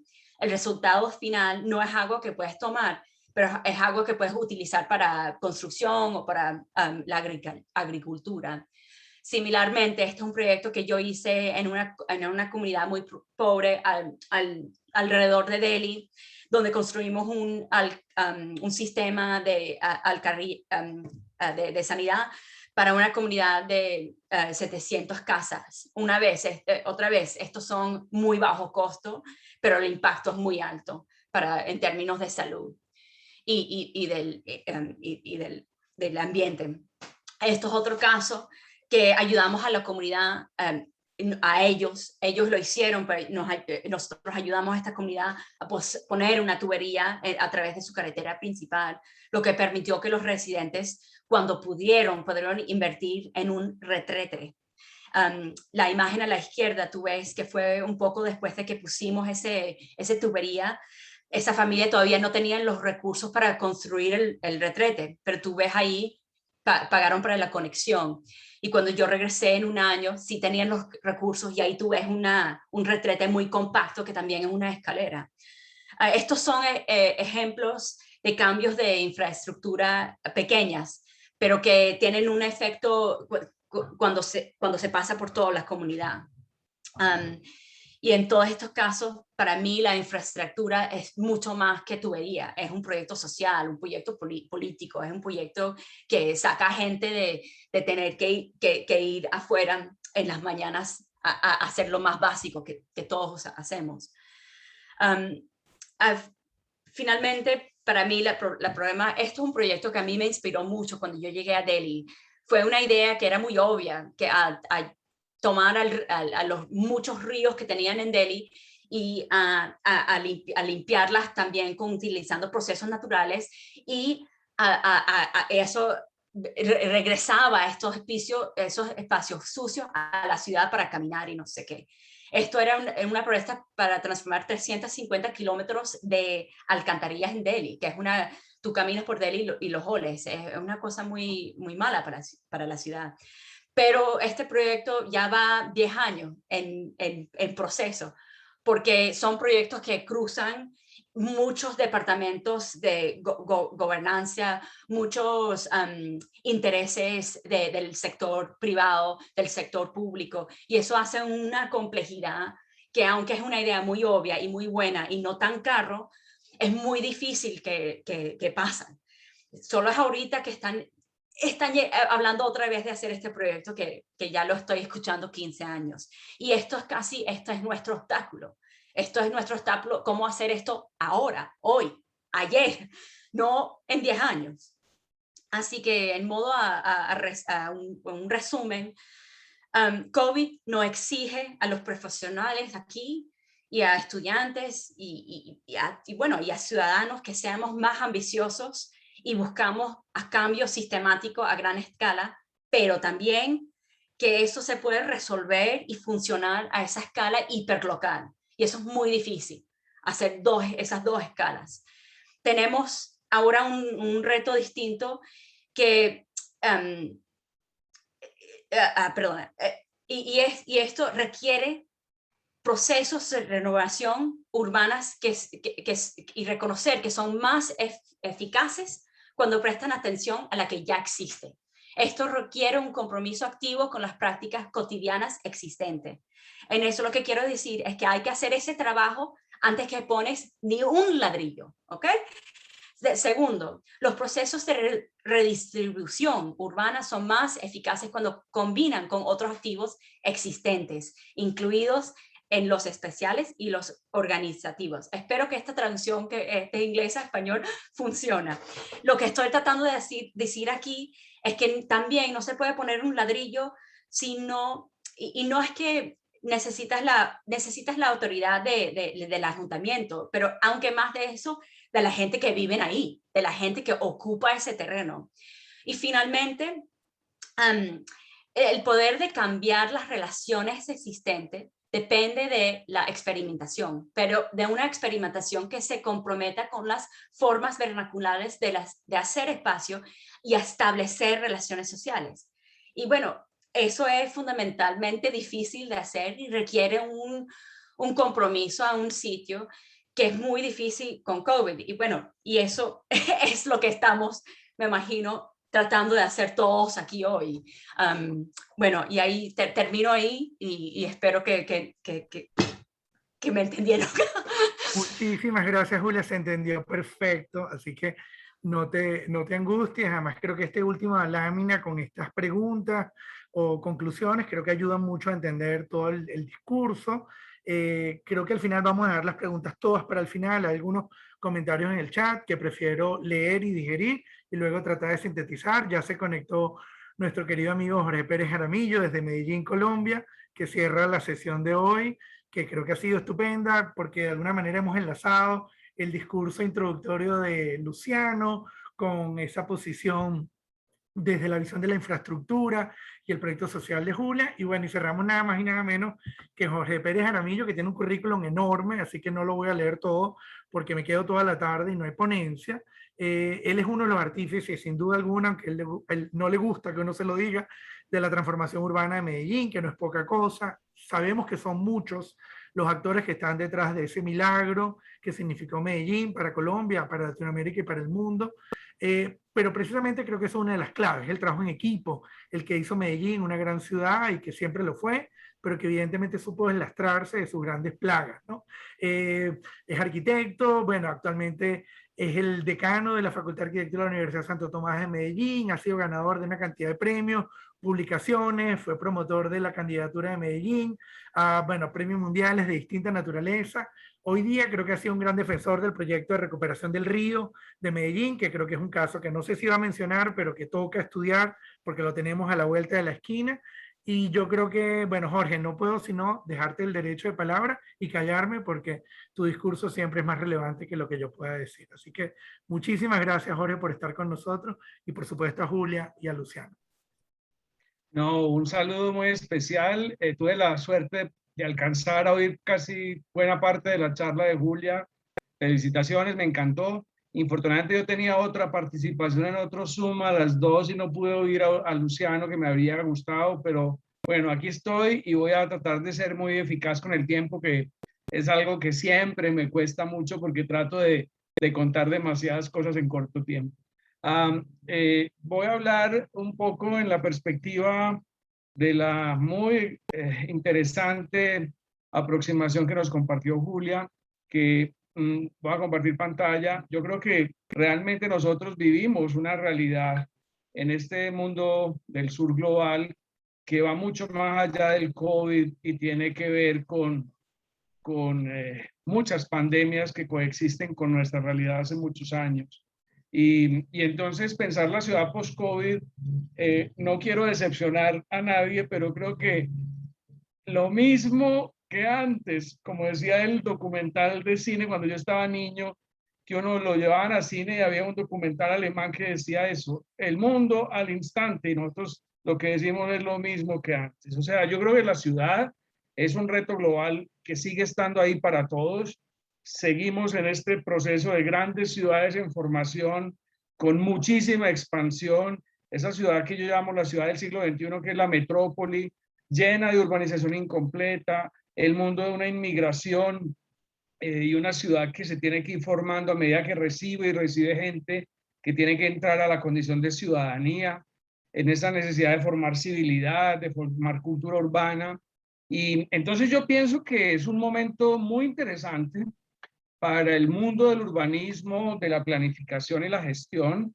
Hace poco le decía yo a mis estudiantes, creo que nunca en la historia de la civilización humana habíamos sido más importantes los arquitectos para la sociedad. Creo que lo que se viene gradual y permanentemente es pues que las preguntas que han estado muchas de ellas enfrente hace muchos años se van a volver inaplazables y cada vez más prioritarias. Yo creo que tenemos, cuando hablamos de ciudad, realmente deberíamos hablar de ciudades, porque cada una de nuestras ciudades son muchas ciudades, y esta idea de los suburbios y de las periferias que unos países llaman chabolas, otros favelas, otros barrios, otros villas, al final lo que es precariedad, pobreza, en fin. Y entonces esa ciudad formal y las otras son una suerte de pandemias que coexisten y han coexistido en medio de muchas contradicciones y muchas dificultades. Yo creo que esto nos plantea varios retos. Uno es que hemos pensado por muchos años últimamente que el proyecto es suficiente y que hay que abandonar la escala de la planificación. Y yo, por el contrario, por las circunstancias también en que he tenido la suerte y la dificultad de trabajar en muchos roles distintos en esta ciudad, creo que de lo que se trata es de pensar multiescalar, asumir que todas las escalas son esenciales, porque para resolver, por ejemplo, el problema en una calle y un barrio donde se quiere hacer un espacio público y unas viviendas y se quiere que haya agua potable, pues hay que resolver el problema de planificación regional para que haya agua potable. Entonces yo creo que esa idea de la vida pública tiene que ir de la mano de una especie de tradición de planificación. La crisis no es el COVID solamente, es la segregación, son estos enormes espacios de suburbios y periferias, de pobreza, de precariedad, con una inequidad galopante. Entonces la inequidad del COVID como nueva pandemia y la emergencia climática son 3 megapandemias que tendremos que resolver. Yo, como dije ya hace un ratico, creo que las ciudades están preguntándonos lo mismo hace ya mucho tiempo. La realidad es rica en preguntas no resueltas y creo que tenemos muchas décadas de evolución, de expansión, en espera de ideas que nos permitan avanzar. Cuando una sociedad formula las preguntas correctas y agenda colectivamente compromisos concretos para solucionarlas, hay cambio. Yo no tengo la menor duda y vengo de o vivo en una ciudad que ha tenido preguntas realmente casi sin respuesta y hemos avanzado. Falta mucho siempre, pero hemos avanzado. Yo creo que es un momento donde se reclama más y más planeación, más y más urbanismo y esa noción de una especie de ciudades aplazadas que no hemos resuelto, pero hemos tenido el conocimiento, la imaginación y simplemente no hemos logrado armonizar todas las decisiones institucionales para que todo esto se resuelva. Eso hace que todas estas pandemias se tengan que resolver. Voy a mostrar estos 3 mapas porque muestran de una manera muy bella, me los encontré en internet, no tengo créditos, pero son bellísimos, y muestran esa realidad andina, ese cañón donde está Medellín, que es un cañón con cierta afinidad a Caracas. Pues lo que muestra es que somos una biodiversidad y una riqueza natural que hemos degradado. Esa es una pandemia que tenemos que resolver. Yo creo que el COVID nos pone en el escenario la necesidad de regenerar el territorio, que un valle como el nuestro, que es esta maravilla de una estructura hídrica riquísima, bellísima, aquí se ven estos colores, la estructura topográfica, el río a 1500 metros de altitud, y a medida que cambian los colores hasta el café oscuro, puede llegar a 2500, 2600 metros. Es un valle muy estrecho, un valle que tuvo un río meándrico que anegaba las tierras planas y que gradualmente fuimos dominando y degradando. Y esta es la aglomeración metropolitana, ya no solo del valle donde está Medellín, que se ve a la izquierda un poco más nítido, sino a la derecha cerca de 50 municipios que ya son ese otro fenómeno que esperemos que no sea tan crítico como lo que hemos llamado ciudad, que es la región metropolitana. Miren este valle que tiene tantos parecidos con el Valle de Caracas, mire cómo está ocupado, miren cómo está prácticamente desbordada la urbanización y cómo llevamos años buscando que esta imagen, que fue la imagen de los ganadores del concurso de Parques del Río y que retoma historias que vienen desde el año 50, cuando se hizo el primer plan piloto regulador por José Luis Sert y Paul Wiener, que proponía las quebradas como sistemas de parques lineales, la conectividad entre la montaña y el río interior, los cerros interiores, pues que eso finalmente seamos capaces como sociedad de abordarlo y asumirlo.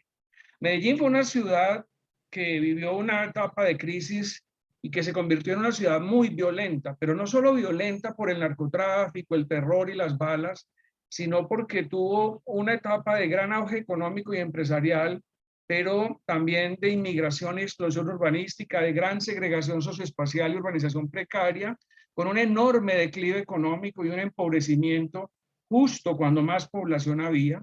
Y esa inequidad extrema que se forjó, sumada a fragilidad democrática y el crimen organizado, generó esa idea de ciudad violenta.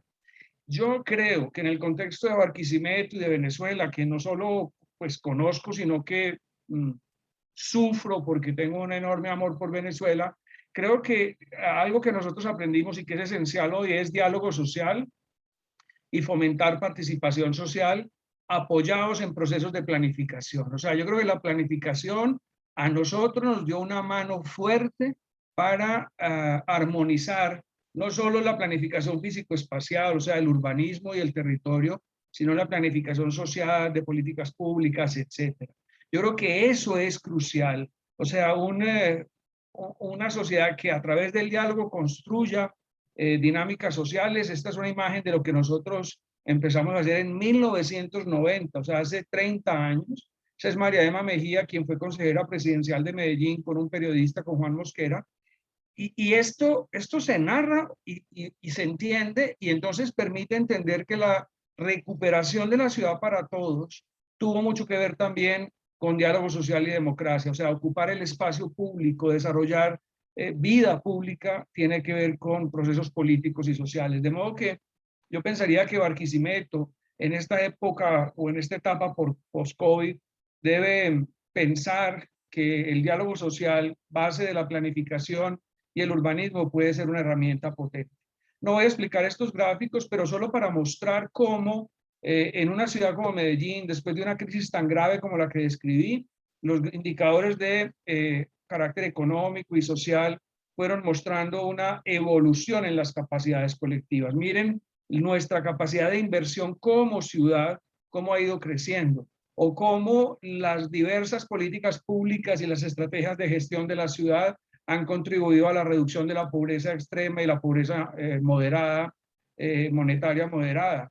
O cómo, por ejemplo, la gestión pública se ha cualificado y se ha mejorado para ponerla al servicio de esa ciudad incompleta que hoy en la ciudad post-COVID nos reta de una manera tan profunda. Y esto, que es un gráfico que es muy famoso, pero que es muy bonito poderlo ver, cómo llegó el pico de muerte, de homicidio, de secuestro, de terror en el año 91, y cómo una sociedad con resiliencia y persistencia ha ido cambiando. Y lo importante es señalar que el urbanismo es solo una componente. Miren que esa etapa famosa del urbanismo social, que por supuesto no empezó ahí el urbanismo empieza desde la crisis, pero cómo gradualmente hay muchas otras razones para que este declive de violencia se dé y la ciudad pueda avanzar. Entonces, yo resumiría esa idea del diálogo social con un enorme trabajo comunitario, de arriba abajo y de abajo arriba, construyendo la esperanza. Nadie va a llegar a salvarnos. Esa idea cristiana de que el Mesías va a volver, pues puede que vuelva, pero si nos ponemos a esperarlo, creo que nos vamos a demorar un ratico. Y creo que hay que convertir las universidades, las escuelas nuestras en laboratorios profundos de los problemas de la ciudad. Lo que Julia mostró me pareció fascinante porque creo que es lo que hay que hacer en muchos sentidos, pero también el arte, la cultura, los museos, las ONGs, las fundaciones, es decir, tocarle el alma a la ciudadanía y empezar a cambiar. Y para entrar en la fase final, desde la arquitectura, el urbanismo y la planificación, de la mano de las infraestructuras, pues lo que mencionaba hace un rato, esa idea de una acción multiescalar que combine la acupuntura urbana, la pequeña escala del vecindario y del barrio con la región, atravesando la ciudad y la metrópolis, y que la regeneración del territorio toque la renovación urbana con grandes proyectos, pero siempre con planeación participativa, siempre de la mano de las comunidades, con planes de desarrollo comunitario. Y nosotros incluso ya hemos aprendido a hacer protocolos legales de protección a moradores que son vinculantes para los proyectos, buscando que el bienestar realmente llegue a las comunidades. Y bueno, y eso complementado con planeación y urbanismo de carácter estratégico. Es decir, necesitamos el proyecto urbano, el proyecto de pequeña escala, pero necesitamos el proyecto de gran escala, como voy a mostrar al final. De modo que esta idea de reurbanizar la ciudad incompleta para buscar equidad, yo creo que es el reto post-COVID. Es decir, bueno, el COVID es una buena razón para tomarnos en serio el problema y que empecemos a trabajar más y más en mejoramiento integral de barrios, más y más en proyectos urbanos integrales, generando espacios públicos y equipamientos para la gente, que haya agua potable, que haya educación, salud pública, recreación, transporte, es lo esencial y lo mínimo, pero tenemos que completar, integrar cada vez más el territorio. Hagamos un recorrido breve por algunos proyectos que han sido conocidos de este tipo de actuaciones que nosotros creo que en Venezuela hay muchas, creo que en Brasil hay muchas, en Argentina cada vez hay más, en Perú empiezan a existir hace rato, bueno, existen hace rato, pero yo creo que esto es una realidad y no puede seguir siendo una excepcionalidad o una coyuntura. Esta es la verdadera realidad pre y post-COVID, es una ciudad que tenemos que completar. Porque además de la mano de todas estas actuaciones que tienen que ver también con lo que Julia mostró en India, pues es el mundo que nos está preguntando, bueno, ¿y cuándo vamos a entender que esta no es una excepcionalidad, sino que es la condición de más de 1.000 millones de personas en el planeta? Y eso no puede ser una pregunta sin respuesta. Eso no puede ser más una pregunta sin respuesta. Porque además ese es el caldo de cultivo de tiranías, de mediocres, de ignorantes que llegan al poder a hacer las barbaridades que ustedes tanto como yo conocemos. Entonces estos proyectos que nacen de la inteligencia colectiva, pero que siempre hay un arquitecto, unos arquitectos, unos planificadores capaces de interpretar estas realidades, es nuestro camino. No es que todos tengamos que dedicarnos a hacer lo mismo, por supuesto que no. Hay que seguir haciendo los museos, las torres de oficinas, hay que hacer los equipamientos para los trenes de alta velocidad, etcétera, pero hay que ocuparnos también de estos fenómenos.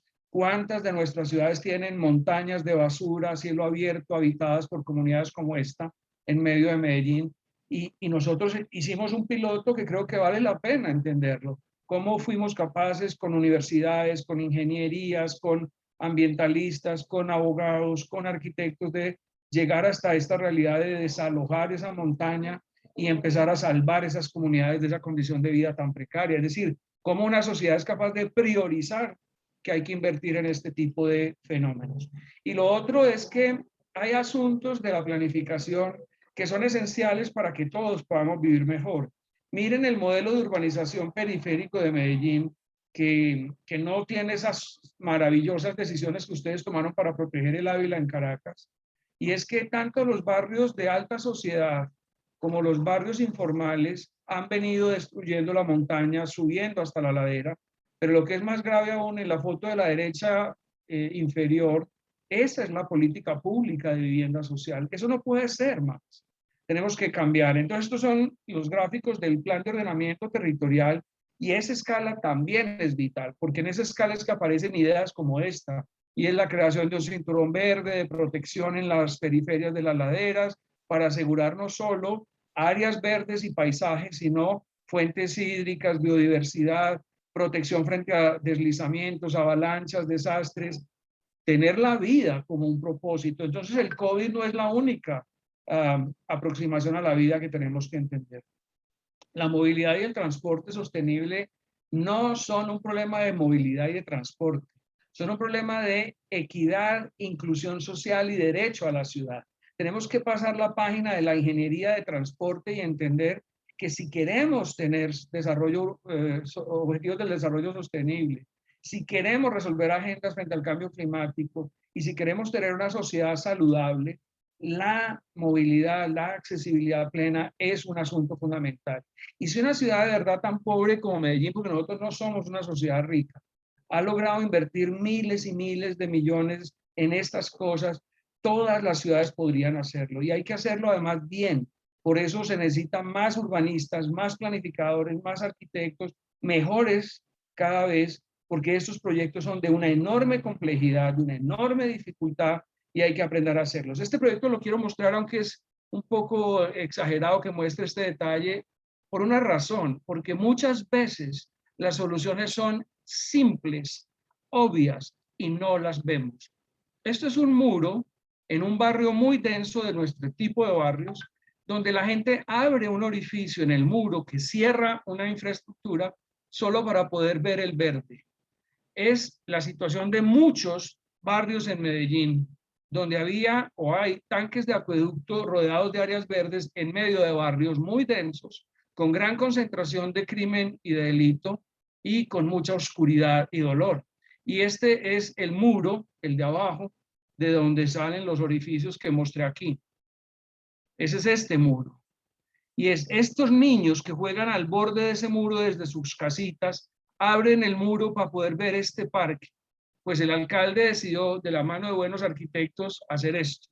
Convertir este tipo de tanques 21 tipos de tanques, 21 tanques como de este tipo en esto, con internet gratuito, con clases de danza, con clases de literatura, con áreas para los adultos mayores. Cada una de estos proyectos que se llamó UVA, Unidad de Vida Articulada, el programa de contenido se diseñó con el propio barrio. Y entonces muestro 2 o 3 ejemplos, pero incluso en una planta gigante de tratamiento de aguas residuales, se utilizaron las áreas verdes para hacer otra uva. Entonces, la inventiva, la capacidad de nosotros está para eso, pero tenemos que focalizar. Y lo otro, y ya termino porque ya llevo 19 minutos, es tenemos que entender que los planes estratégicos tienen que complementar esta escala. Aquí a mí me ha tocado la suerte, como dije ahora, de trabajar en la escala del municipio, en la escala metropolitana y hoy en la escala de la región, que en Colombia se llaman departamentos, lo que ustedes llaman estados. Y entonces estas preguntas que están aquí hay que resolverlas porque este tipo de ciudades que tienen el primer mundo en unos pedacitos y una gran cantidad de terceros y cuartos mundos en las periferias no esperan más. Hay que asumir que la ciudad post-COVID es esa.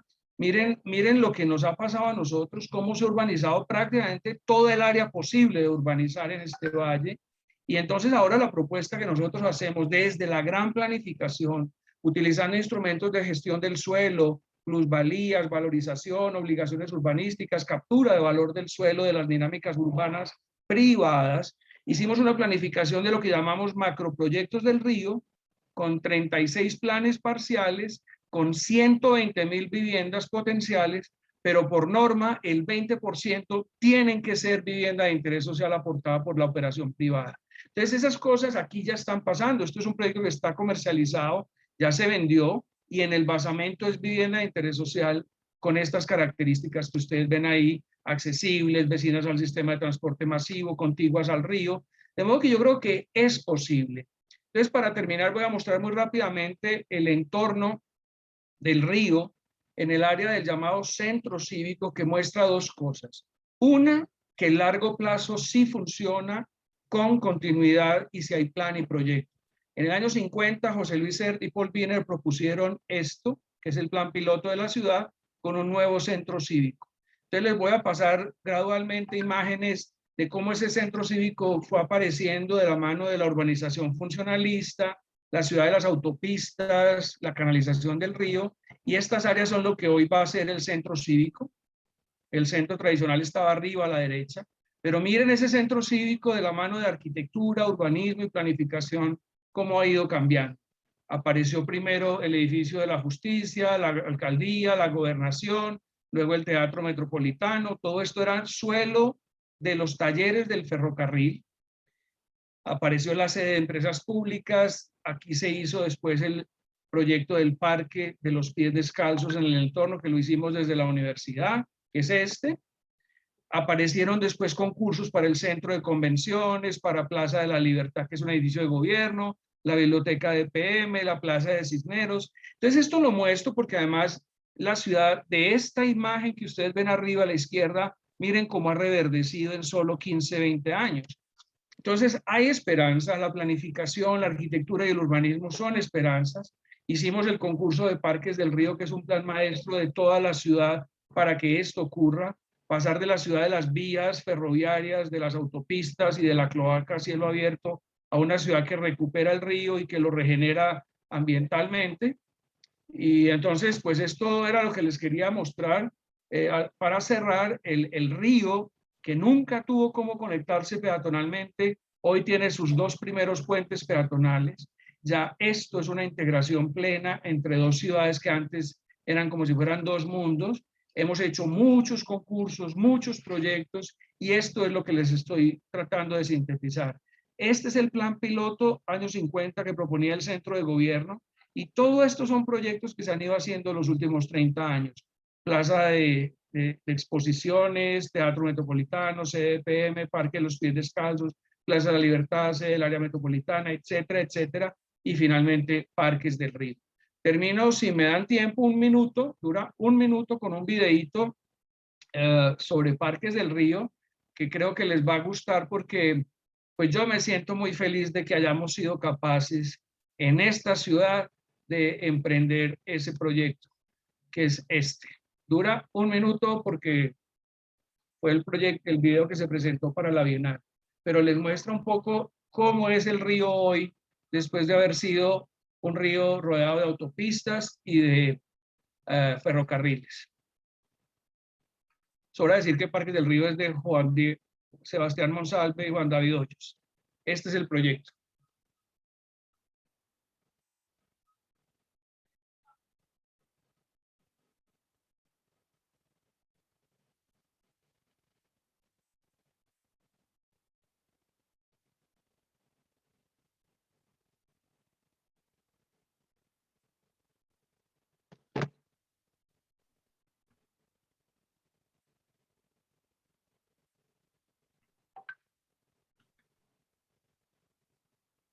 Aún no vemos el video, Jorge.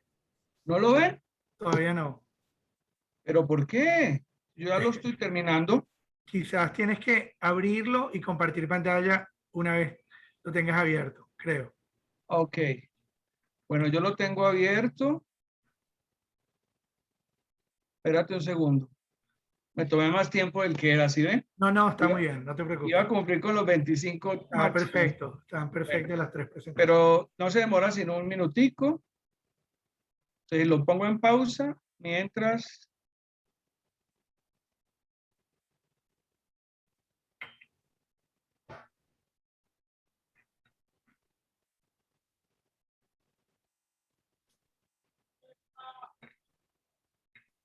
Vamos a ver, ya voy.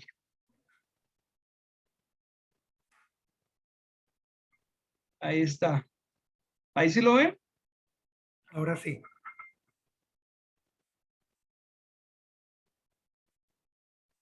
Es que no quería dejar de mostrarlo porque de verdad hubo un debate incluso muy profundo de si estas cosas son prioridades.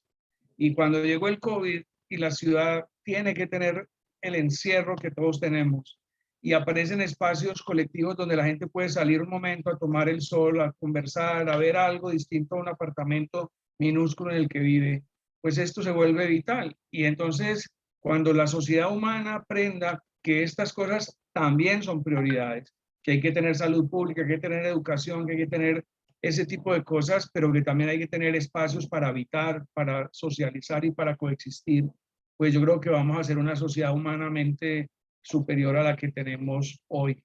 Entonces quería mostrarles este video, ya está terminando y pues agradecerles mucho a Franco y a todo el equipo por la invitación. Muchas gracias. Gracias a ti, Jorge, por, bueno, tan magnífica presentación. Además, me sorprende que hayas podido sintetizar el Milagro Medellín en apenas 20 minutos. Esto es una ponencia que podría tomar 2 horas si quisiéramos. Esas cosas las lográs vos, que es un abuso.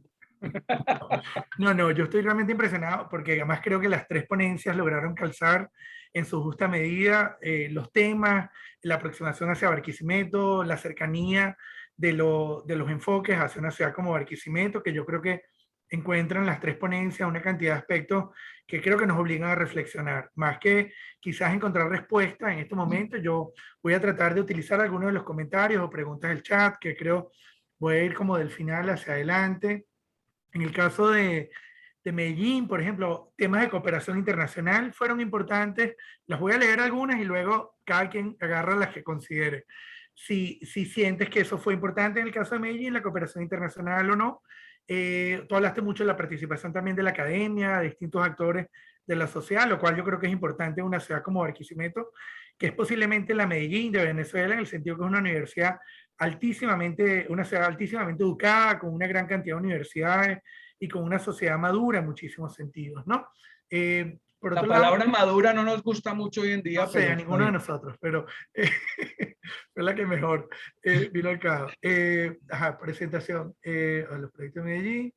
El tema COVID, yo creo que en todos los 3 casos me parece interesante que todos plantearon el COVID casi como una excusa que trata de abordar temas, ¿no? Por ejemplo, el caso de Jorge, sobre la necesidad de la planeación en distintas escalas, desde el proyecto hasta el planeamiento urbano, el territorio, el pequeño proyecto de ciudad, o Julia sobre el énfasis de la infraestructura y la necesidad de que haya atención a los problemas sociales y cómo incluso los trabajos de registro, mapeo, de poner en evidencia dónde están esas crisis, son importantes incluso en sociedades como la británica, que pasó por allí en algún momento para llegar a asumir proyectos más complejos como el del río Támesis, que hoy día es quizás un símbolo de la ciudad, cómo se recuperó el río, ya que hay un paralelismo también con Medellín.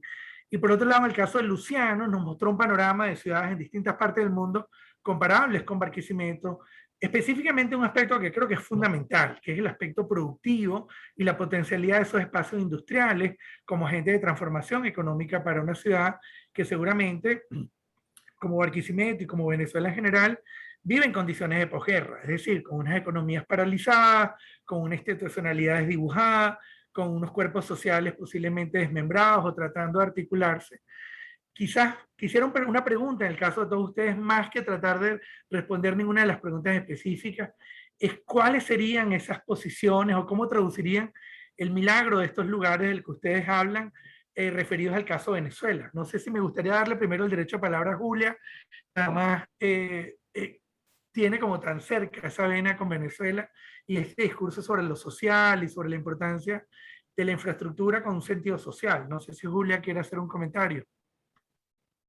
Dije de todo y no dije nada, así que me disculpan si fui mal moderador, pero creo que hay tanto que prefiero dejarle que cada quien complemente algo que sintió a partir de las exposiciones de los otros.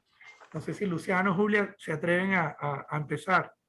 Bueno, yo sí entendí la pregunta bien. Yo creo que para mí, bueno, yo voy a reafirmar algo que dijo Jorge, que me encantó tanto esa presentación, estoy así completamente, wow. Es esta idea de el diálogo social como un proyecto arquitectónico y ver, y eso es también lo que yo, en esa frase tú dices lo que yo trataba de decir en muchas palabras, de esas cosas que tú tienes que hacer antes que pones el ladrillo y antes que eso es lo difícil y eso es lo que hay que tener recursos que dan el tiempo para manifestar ese como un proyecto arquitectónico.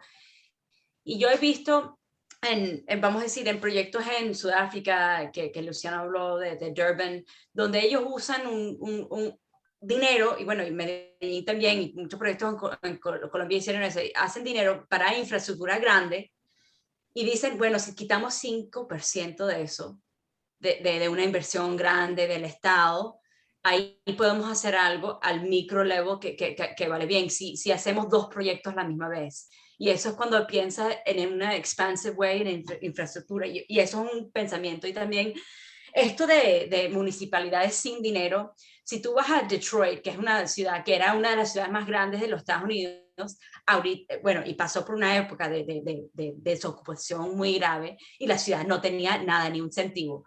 Y lo que hicieron fue que no tenían ni recursos para tomar agua de los sitios donde vivían la gente en viviendas normales. Así que el Estado dijo, mira, ustedes tienen que cortar su conexión al sistema de sanidad y tener pozos en cada jardín.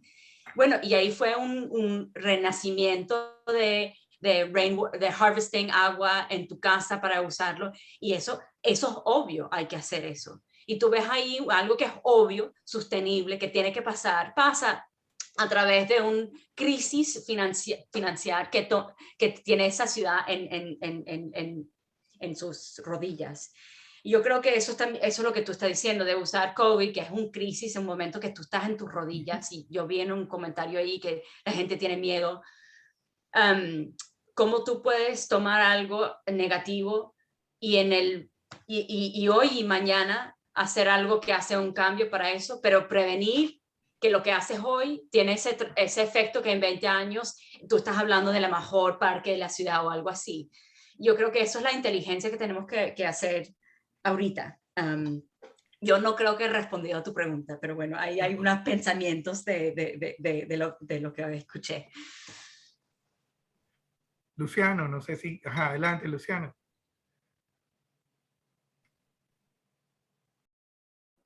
Perfecto. Tienes el micrófono apagado, Luciano. Ok, ahorita sí. Ahora sí, ahora. ahora sí. Sí, no, voy a aprovechar los segunditos. Julia, impresionante la elocuencia, y parecía que nos hubiésemos puesto de acuerdo los tres.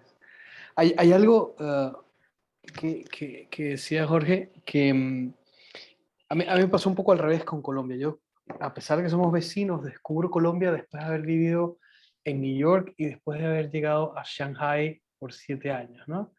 Y entonces vuelvo a Latinoamérica y dice, wow, dice, he sido partícipe de 3 patas de la reactivación urbana, por ejemplo, en Southeast Asia, en el sur de Asia o China, donde el problema por superávit, hay un problema de cohesión urbana, ¿no? De cuando digo superávit, que había mucha más construcción que la capacidad de comunidad de organizarse para hacer cohesión con sus propias dinámicas, ¿no? En nuestro caso, parece que no es un tema necesariamente de construir para hacer ciudad, sino un tema de cohesión, ¿no? Que tenga el tempo ciudadano-ciudad para que genere las políticas, ¿no? Un poco lo que decía Jorge. Cuando me llamó poderosamente la atención porque lo que he estado trabajando durante probablemente 15 años es la multiescala en las políticas públicas, ¿no? Y las políticas privadas. Y eso, cómo se generan estructuras de valor en el tiempo. O sea, que el proyecto no termina hoy. El proyecto termina en 15, 20 años cuando madure, la palabra me la estoy, cuando evolucione, se desarrolle, que genera valor, ¿no? Digamos, que es lo que va a generar valor de la comunidad. Entonces, me ha tocado, cuando digo las 3 patas, me ha tocado ser para consultor para la ciudad, para la comunidad o para un developer, ¿no? Y el último, que parece ser como que siempre tenemos que el desarrollista es el que se quiere generar todos los espacios más grandes del mundo para hacerse más dinero y tal. Probablemente en China pasó una cosa absolutamente bizarra a la inversa. Generar más frecuencia de uso en las plantas bajas, por ejemplo, y congregar personas, ya eran valor para el desarrollista, porque daba identidad, aseguraba que existiera un contacto directo con fuese vínculo comercial, fuese vínculo residencial. O sea, eso que decía Jorge al final de que la ciudad ha ganado una gran conquista en reconocer el valor que nos es común post pandemia. Entonces, extrapolando ese aprendizaje de la macropolítica que se va hilando en generaciones, un poco lo que decía Julia, de la participación ciudadana, yo no creo que es un cosmético, es un deber ser de la construcción propia de la ciudad. Y con esto cierro, cuando Franco decía que nuestras estructuras ciudadanas de representación en Venezuela, bueno, no solo no ocupan recursos, sino probablemente tienen escasa participación ciudadana, sucede en espacios como los que estamos viviendo hoy día, ¿no? El Consejo es una victoria estructurante y estructural por naturaleza, digamos. Es parte de esto, de esta conversación, a la cual me siento muy honrado de pertenecer por estos minutos, va a generar una discusión, y lo estoy viendo en algunas preguntas, va a generar una discusión que va a generar eco. ¿Cómo es posible que no habíamos hablado de esto? ¿Cuántas veces podemos hacer esto? ¿Cómo ejercitamos este derecho a la participación? ¿Cómo invitamos? ¿Cuántas veces Jorge puede y Julia puede participar en esta charla? Digamos, y porque este intercambio es constructivo. O sea, yo creo que el Consejo es, yo me quito el sombrero, porque no lo había visto probablemente más de 25 años. O sea, y cuántas otras iniciativas habrá, llamados a concursos que algunos serán simplemente llamados a preguntas, o algunos se construirán. O un developer, por ejemplo, Capital, que lo conozco muy bien, que trabajamos en Los Mártires en Bogotá, terminó en Torre Estación, terminó convirtiendo un territorio que era negado por criminalidad en Bogotá a ser un nuevo lugar para que la gente tenga un destino al lado de la estación de los trenes de cercanías. ¿No? Cómo pedacitos de ciudad se van convirtiendo en un tejido. O lo mismo Tunjuelo, ¿no? Estoy hablando de Bogotá particularmente. Ese que Cemex estuvo 50 años ahí, hizo un impacto ambiental brutal, ¿cómo se revierte ahora? Ah, bueno, pero el problema no es que hacer un parque metropolitano, el problema es hacer un área verde que mitigue a través de los sedimentos, de tal que se lleva participación, cultivo, ya veremos qué hay, cómo te proveenas y generas dinámicas de todo tipo. Lo que trato de recalcar acá, y perdón si me extendí mucho, es la participación estructural de macro, mediana y específica escala, no están divorciadas, ¿no? Esa probablemente es la contribución mayúscula. Lo que el COVID hizo es que nos aumentó un poco nos gritó en la cara la necesidad. Gracias, Luciano. Jorge, un comentario. Hay varias preguntas en el chat. No sé si alguno las ha podido leer. Si quiere comentar alguna de ellas también. Jorge. Tu micrófono está apagado.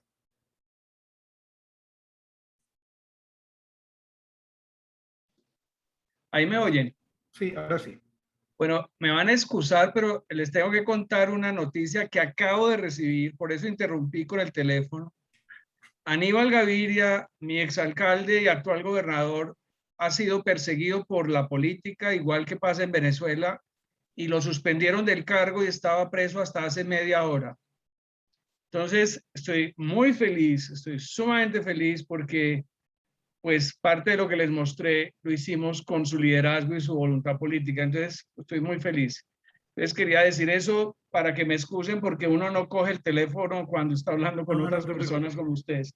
Pero esto es conmovedor porque él ya no es mi jefe, sino que hace ya un tiempo es mi amigo del alma y estoy muy conmovido. Bueno, a ver, voy a hacer varios comentarios sobre las cosas que creo que pueden ayudar a que Barquisimeto tenga mucha ilusión post-COVID.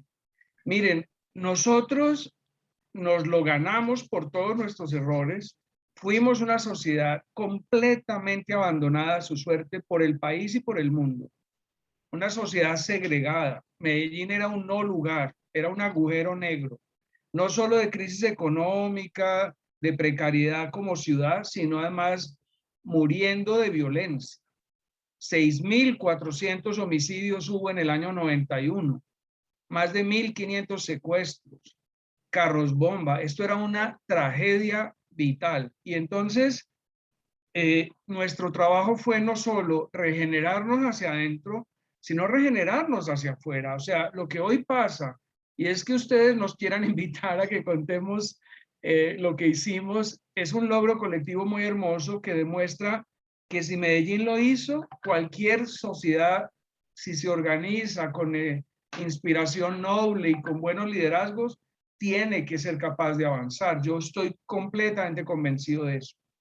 Entonces sí que hubo cooperación internacional, pero fue menor. Es decir, por ejemplo, el KfW, el Banco de Cooperación Alemán, apoyó programas de regularización de barrios a finales de los años 80, hace 40 años o más. O por ejemplo, tuvimos PNUD, ayudó, y en fin, pero lo que pasó aquí fue que nos ayudó la gravedad de la situación, porque Medellín se le convirtió en un problema a Colombia entera, es decir, el terror de Medellín salía de aquí, pero iba y ponía carros bomba en Cali, en Bogotá, asesinaba candidatos a la presidencia este señor. Acuérdense que Escobar derribó un avión de Avianca con pasajeros. O sea, era una cosa. Entonces, el gobierno nacional, y esto enlaza con una pregunta que vi en el chat de cómo funcionó la gestión con los 3 niveles del gobierno, el gobierno nacional entendió que así nosotros fuéramos responsables de nuestros problemas, éramos un problema también de la nación. Y entonces todo se fue sumando, se creó una especie de ministerio del gobierno nacional que se llamaba Consejería Presidencial, pero hubo una cosa brillante que ocurrió por casualidad, y es que cuando Medellín estaba en el peor año, hubo nueva constitución política en Colombia. Y esa constitución política fue también reacción a la crisis. Y eso generó una nueva democracia regional y local. Entonces yo diría que la superación de la crisis es la propia creación de la democracia regional y local. Ahora, ¿dónde están las universidades ahí? Fuimos un factor clave, absolutamente clave.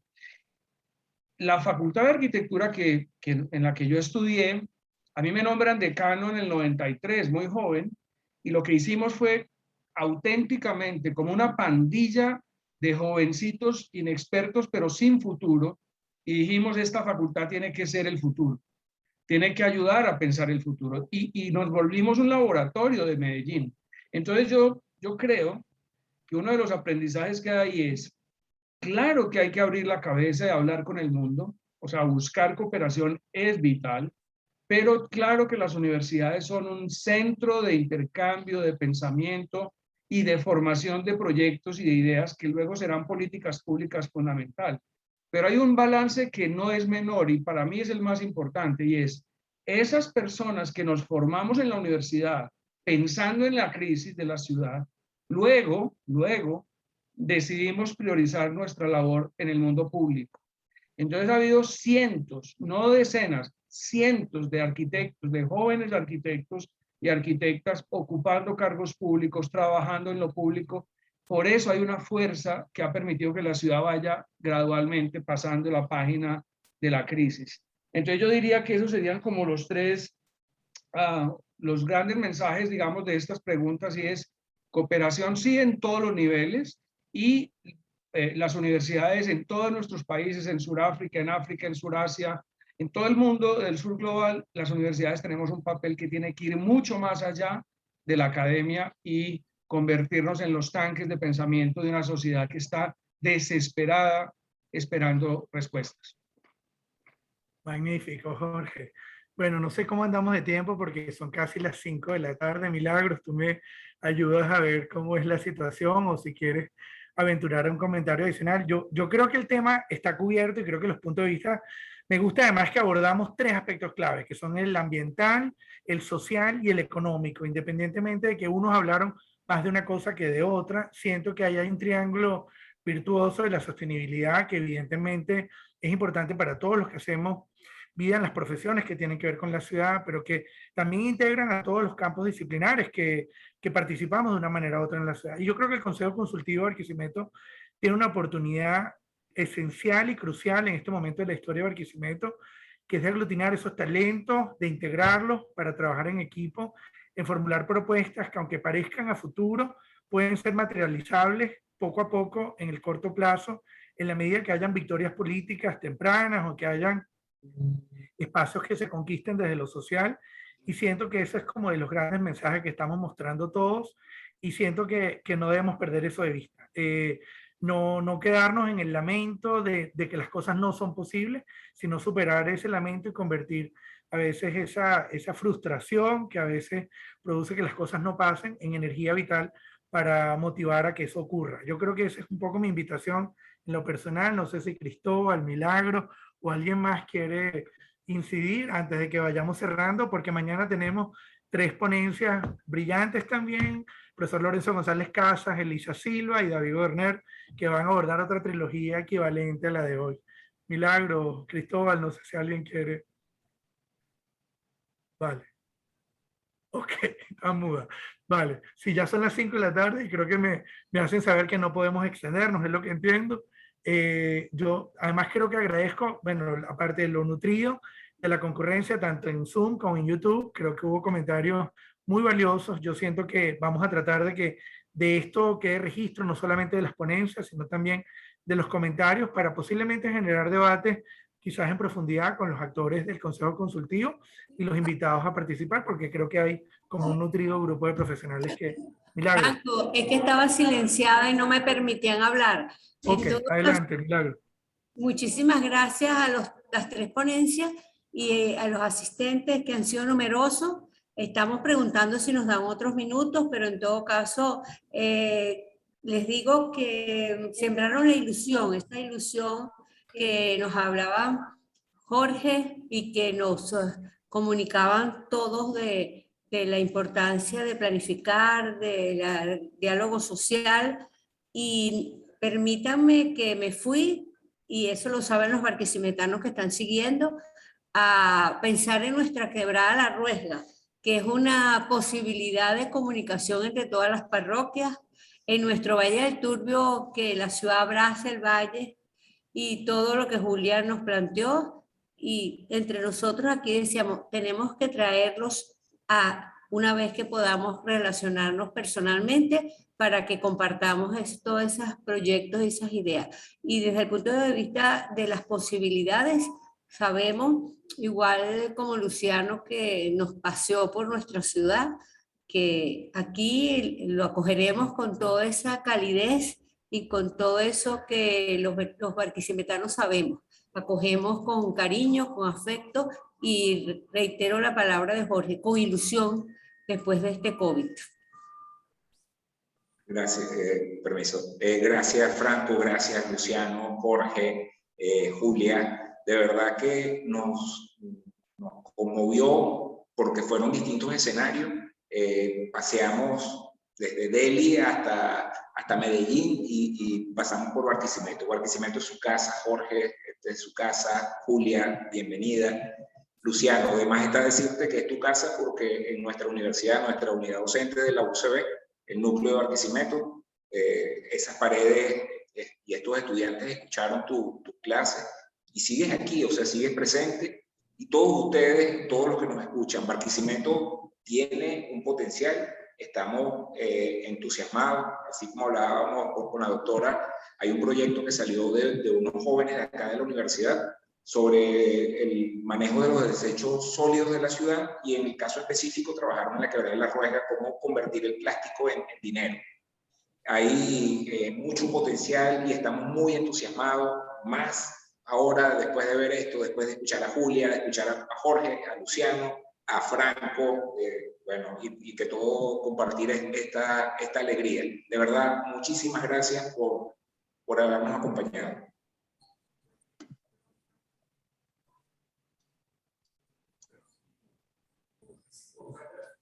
Bueno, gracias a todos. Entonces, los esperamos mañana a las 3 de la tarde nuevamente con la segunda sesión de este ciclo de conferencias. Nuevamente, nuestro agradecimiento a todos, tanto por las ponencias como por las participaciones tan gentiles que trataremos de registrar. Así que muchísimas gracias y feliz tarde para todos. Un gran abrazo.